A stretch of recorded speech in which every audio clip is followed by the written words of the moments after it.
The first time people noticed it, they thought it was just a joke. They were standing at a small outdoor gathering, the kind where people laughed loudly and spoke even louder about their work, their plans, and their successes. The man stood confidently in the center, dressed neatly, enjoying the attention.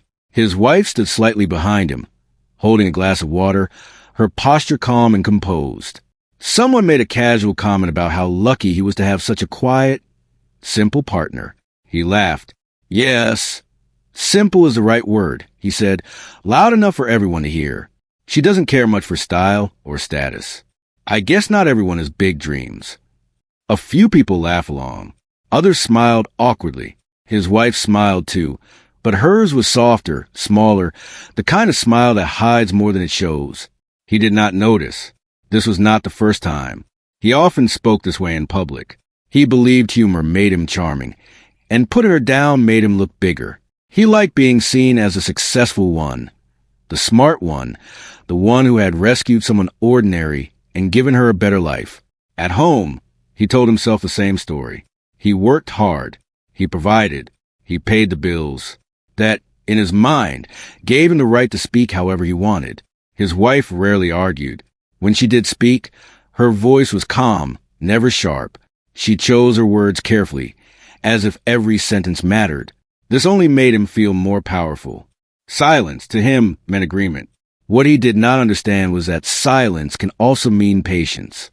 They had met years ago, long before his confidence grew into pride. Back then, he liked her quiet nature. He said it made her different. She listened more than she spoke. She asked thoughtful questions. She never tried to impress anyone. When they married, people were surprised by her simplicity. No loud celebration. No flashy display. She asked for a small ceremony and a short guest list. He agreed, thinking it showed how little she expected from life. In truth, she had learned early that loud rooms often hide empty hearts. In public spaces, she stayed polite. She greeted people kindly, remembered small details, and never raised her voice. Some noticed that strangers treated her with unexpected respect. Shop owners stood straighter when she entered. Older people spoke to her as if she were someone important. These moments passed quickly, unnoticed by her husband. He was too busy talking. At dinners, he told stories where he was always a hero. When someone asked about her background, he answered for her. She comes from a very normal family, he said once, waving his hand casually. Nothing special. No big connections. Just simple people. She lowered her eyes and took a sip of water. It was not a lie. It was just incomplete. He liked telling people how much he had taught her, how he had shown her better restaurants, better clothes, better ways of living. Each sentence made him feel taller. Each laugh from the crowd fed his need to be admired. What he did not see was a quiet strength in the way she carried herself, the way she never rushed, the way she stayed calm even when others grew uncomfortable, the way she never tried to correct him, even when his words hurt. There were moments when his jokes crossed a line. Once, during a family gathering, he joked about how she did not understand business or money. She wouldn't survive a day making real decisions, he said, smiling. The room fell quiet. His wife placed her hand gently on the table and said nothing. Later that night, alone in their home, he expected anger. He expected tears. He expected an argument. Instead, she prepared dinner as usual and asked him how his day had been. That confused him. He believed strong reactions meant importance. Her calmness made him think his words had no impact. He was wrong. She remembered everything. Every laugh at her expense. Every careless comment. Every time he spoke over her or answered for her. She remembered. But she did not store those memories as pain alone. She stored them as lessons. There were nights when she stood by the window after everyone slept, looking at the city lights. Her expression was not sad. It was thoughtful, as if she were measuring time, waiting for something to arrive naturally. She had once known rooms far grander than these. Halls where voices echoed differently. Places where respect was not demanded, but given. She had chosen to leave all of that behind. Not because she was forced, because she wanted to know who would love her without knowing who she was. Her husband often complained that she lacked ambition. "You're too content," he said once. You don't push for more. She smiled gently. Not all goals are loud. He laughed, thinking it was another sign of her simplicity. He did not know that her understanding of power was deeper than his ambition. At public events, she stood beside him, not because she needed to, but because she chose to. She let him speak, let him shine, let him believe the story he had built about himself. People often judged her by her quiet clothes and modest behavior. They assumed she depended on him for everything. They were wrong. There were phone calls she received that she always answered privately. Short conversations, respectful tones. She never explained them. He never asked. Why would he? He believed he already knew everything about her. The truth was, he had never really looked. He saw a wife who did not challenge him. He did not see a woman who had chosen restraint over display. Every public joke chipped away at something unseen, not at her dignity, but at his future, because there are limits to patience. And some truths do not stay hidden forever. Part one of their story is not about royalty or revelation. It is about pride, about the way small words, spoken casually, can build walls that no apology can easily tear down. The world around them watched and laughed, unaware that the quiet woman they dismissed carried a history that would soon change everything. And when that moment arrived, it would not come with anger. It would come with silence. The kind of silence that makes a room listen. The change did not happen all at once. It came quietly, the way distance grows between two people who live under the same roof but no longer see each other clearly. At home, the man continued his routine. Early mornings, late evenings, constant phone calls. He spoke about growth, competition, and respect. He believed the world was a place where only loud voices were heard. His wife listened. She always did. She woke before everyone else, preparing the house of the day. She made sure meals were ready, clothes were clean, and the children felt safe and heard.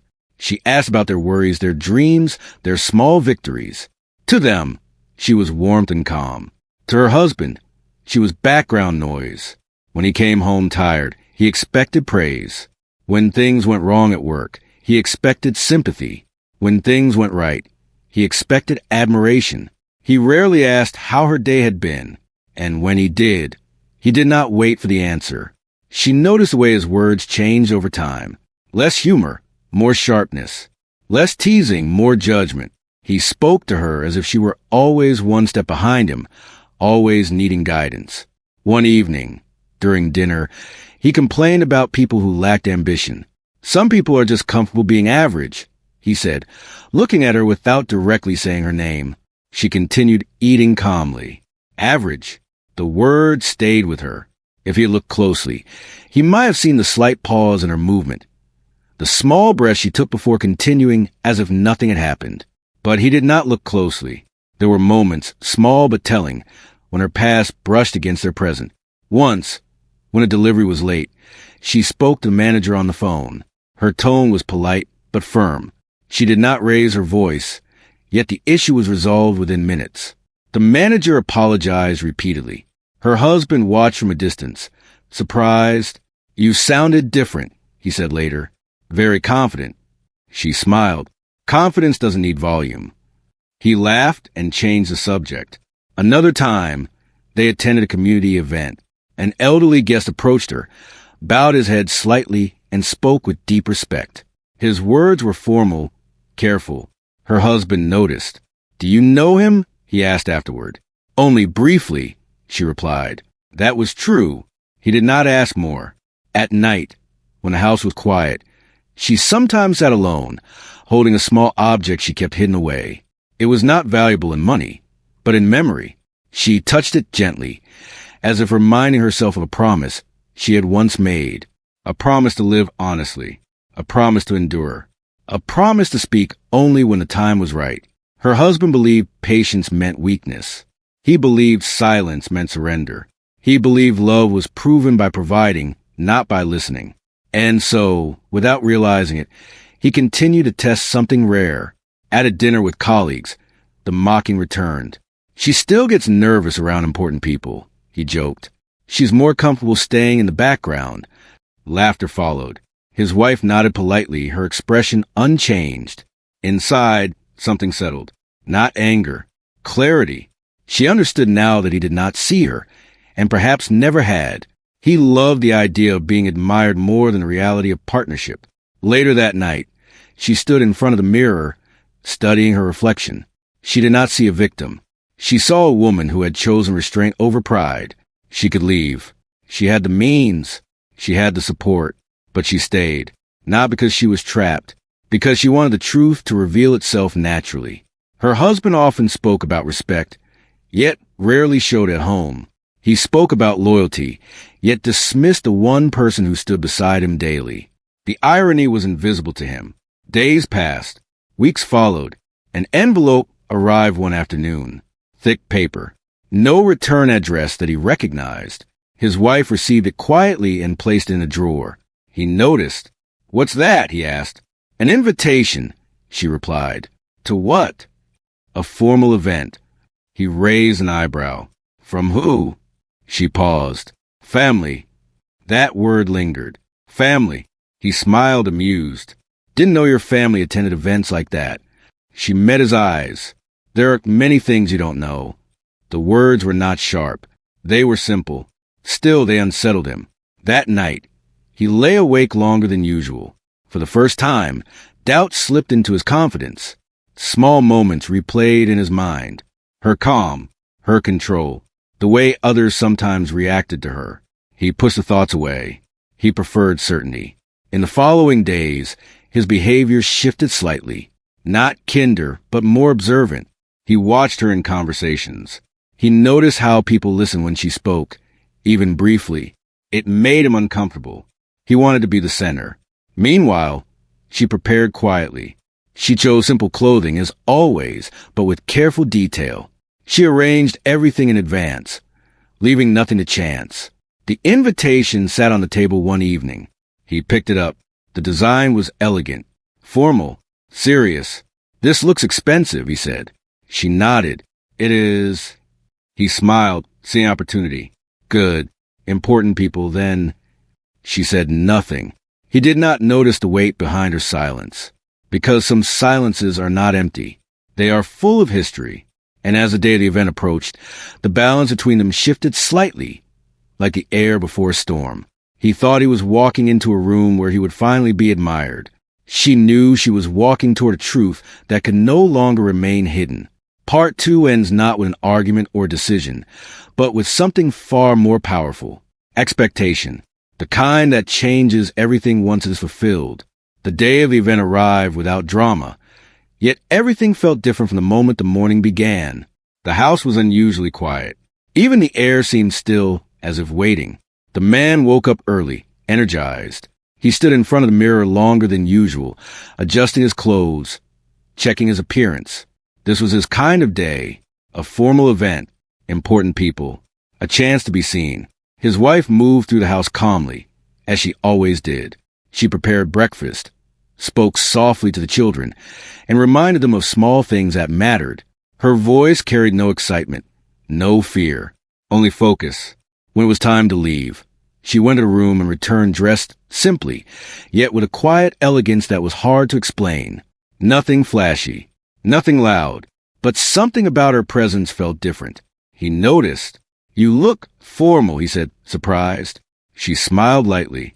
"It's a formal place." During the drive, he talked about the event. He guessed who might be there, what kind of conversations he would have, and how this could help his future. She listened. She always did. As they approached the location, his confidence shifted into curiosity. The building stood tall and dignified, guarded, private. Not the kind of place he was used to. "This is impressive," he said. She nodded. "It's meant to be." Inside, everything felt controlled. Quiet footsteps, soft voices, respectful distance. People greeted each other with care, not noise. The man straightened his posture. This was not a room where jokes came easily. Guests began to arrive. Some wore uniforms. Others wore suits that carried history rather than fashion. There was no rushing, no unnecessary movement. He felt slightly out of place. For the first time in a long while, he followed instead of leading. His wife walked beside him, calm and steady. She did not cling to him. She did not seek reassurance. Her eyes moved across the room with familiarity. He noticed people looking at her, not in admiration, in recognition. A few paused. Some nodded. One older woman placed her hand over her heart briefly as she passed. He frowned. "Do you know these people?" he whispered. She replied quietly, "Some of them." That answer unsettled him. He tried to regain control by speaking louder, introducing himself confidently to those nearby.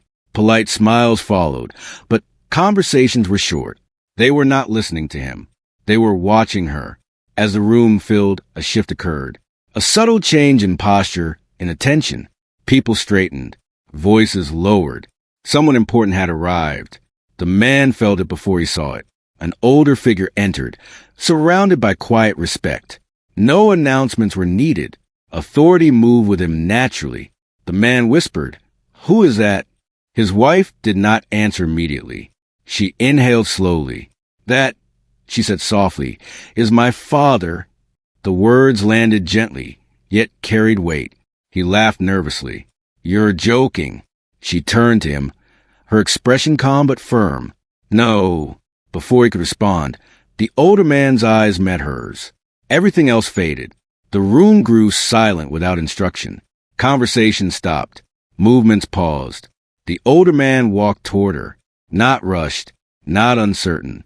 When he stood in front of her, his expression softened in a way the man had never seen before. "My child," the older man said. Her posture changed slightly.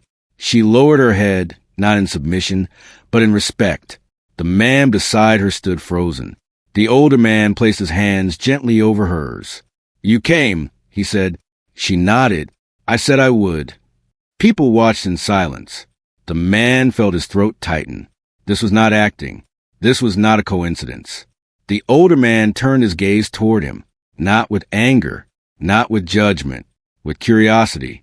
"So this is the man you chose," he said calmly. The man tried to speak. Words failed him. He suddenly remembered every joke, every comment, every moment he had spoken over her. Heat rushed to his face. The older man looked back at his daughter. "You look well." She smiled. "I am." That single sentence carried years of meaning. The older man addressed the room. "My daughter chose a life away from this world," he said. "She wished to be known for who she was, not where she came from." A quiet murmur moved through the guests. The man's legs felt weak. "She asked for one thing," the older man continued, "to be treated with respect, without titles or protection." The older man paused and added gently, "And she gave more than she ever took." The man looked at his wife. For the first time, he truly saw her, not as someone quiet, not as someone simple, but as someone who had carried herself with strength while he mistook silence for weakness. The older man did not raise his voice. He did not accuse. He did not embarrass.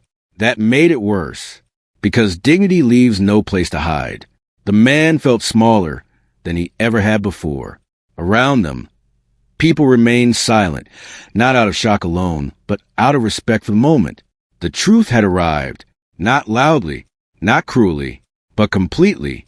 Part 3 ends with no applause, no confrontation, no dramatic exit. Just a man standing beside the woman he thought he understood, and realizing he never truly did. After the moment passed, the room slowly returned to motion, but nothing felt the same. People spoke again, though their voices were lower now. Conversations resumed with care, as if everyone understood they had witnessed something private, something important. The man stood beside his wife, unsure where to place his hands, unsure what expression to wear. Confidence had left him. In its place was a quiet awareness he had never felt before. Her father spoke with a few guests, exchanging respectful words. He did not boast. He did not explain further. His presence alone said enough. The man waited, expecting confrontation. He expected anger, accusations, or at least a sharp look. None came. Instead, her father approached him calmly. "Walk with me," the older man said. It was not a command, yet it carried weight. They stepped away from the crowd, moving toward a quieter space. The man followed, his thoughts racing. Every memory pressed against his mind at once. The older man stopped and faced him. "You love my daughter?" he asked. The question was simple. The man swallowed. "Yes," he said. The older man studied him carefully, not with suspicion, but with interest. "Love shows itself in small moments," the older man said, "not in grand claims." The words landed gently, but they cut deep. The man nodded, unable to argue. "I allowed her to choose her own path," the older man continued. "I allowed her to leave comfort, protection, and privilege. I did this because I trusted her judgment." He paused. "I still do." The man felt his chest tighten. "She never asked me to intervene," the older man said. "Not once." That truth hurt more than any accusation. Nearby, his wife stood quietly, speaking with someone she had not seen in years. Her smile was warm but reserved. She did not look toward them. The man realized something then. She had never needed saving. She had been choosing patience. When they returned to the room, guests slowly began to leave. Goodbyes were polite and brief. The atmosphere remained calm, almost respectful in its stillness. On the drive home, silence filled the car. Not uncomfortable silence. Honest silence. He wanted to speak, to apologize, to explain himself all at once. But for the first time, he understood that speaking too quickly could be another form of selfishness. She looked out the window, watching the city pass by. "I didn't know," he finally said. She turned toward him. "You didn't ask." The words were not harsh.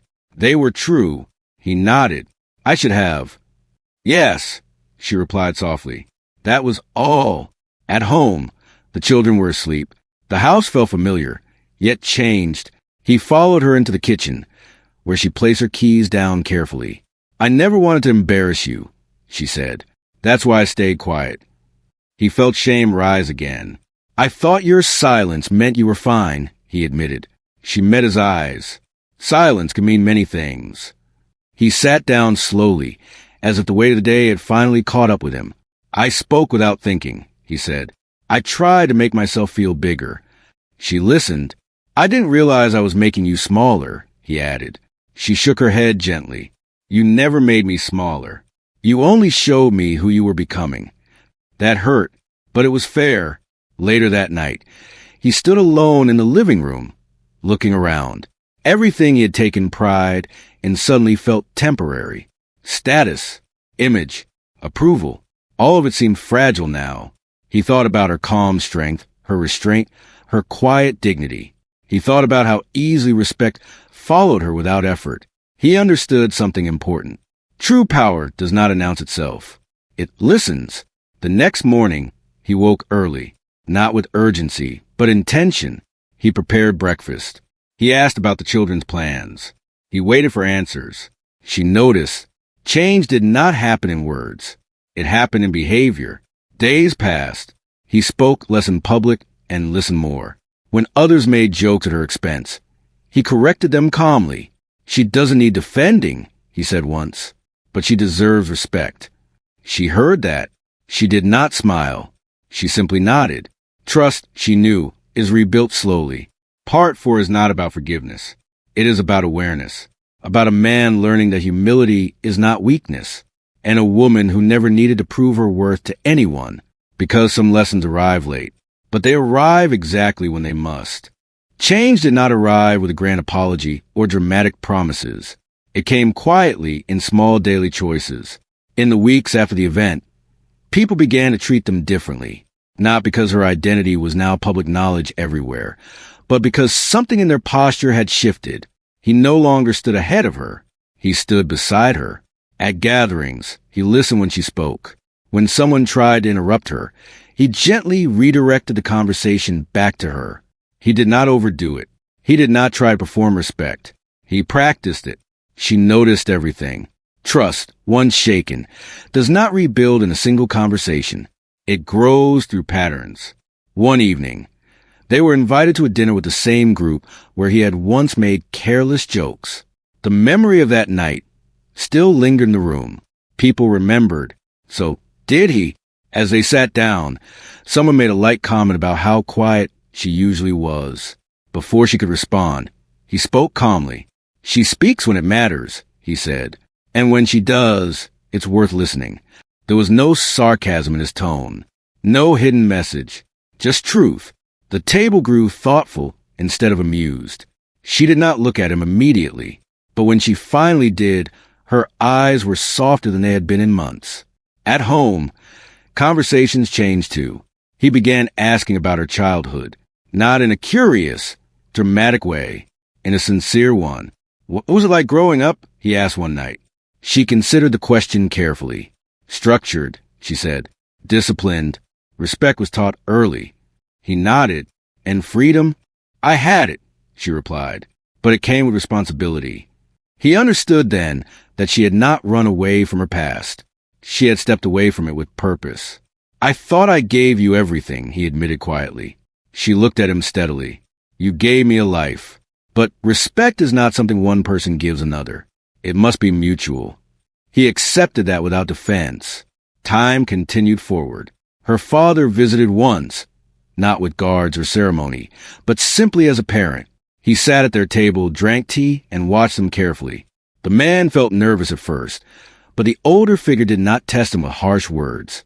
Instead, he asked simple questions. How are you treating my daughter? It was not a threat. It was a reminder. I'm learning, the man answered honestly. The older figure nodded. Learning is good. Pride resists it. That visit ended peacefully. No speeches. No warnings. Just understanding. Months passed. The change became natural instead of forced. He no longer felt the need to dominate conversations. He found that listening often brought him more respect than speaking ever had. People began approaching her for advice, not because of her background, but because of her clarity. She spoke calmly, offering balanced views. She never mentioned her family's influence. She never used it as power, and that humility earned deeper admiration than status ever could. One afternoon, they walked together through a busy street. He noticed how she greeted workers by name, how she thanked them sincerely, how she treated everyone equally. You never act superior, he said. She smiled gently. Superiority is loud. Dignity is quiet. He reflected on how many years he had confused the two. There were still difficult moments. Old habits do not disappear overnight. Once, during a stressful week, he almost slipped into his old tone. The sharpness entered his voice before he could stop it. She paused and looked at him. He stopped himself. I'm sorry, he said immediately, not out of fear, out of awareness. She nodded. Thank you. That small correction meant more than 100 grand apologies. As time moved on, their relationship began to feel balanced. Decisions were discussed together. Opinions were shared openly. Disagreements were handled without humiliation. He realized something important. The strength he once tried to show through dominance was actually insecurity. Real strength felt steady, not loud. One evening, as they sat quietly after dinner, he asked her a question that had stayed in his heart for a long time. Why did you choose me? She thought for a moment. Because you were ambitious, she said. Because you worked hard, and because I believe your heart was good. He looked down. And now, he asked softly. She reached for his hand. Now I see you trying, she said. Trying matters. Those words carried hope, not perfection. Hope. The world outside continued as always. People chased titles, wealth, and attention. But inside their home, something more valuable had grown. Understanding. Respect. Part 5 is not about a perfect ending. It is about growth. About a man who learned that mocking someone to feel powerful only reveals weakness. And about a woman who never needed to announce who she was, because her character already spoke clearly. In the end, her identity was not the most important truth revealed that night. The greater truth was this: love without respect cannot survive, but love with humility can transform. And sometimes the quietest person in the room carries the greatest strength of all.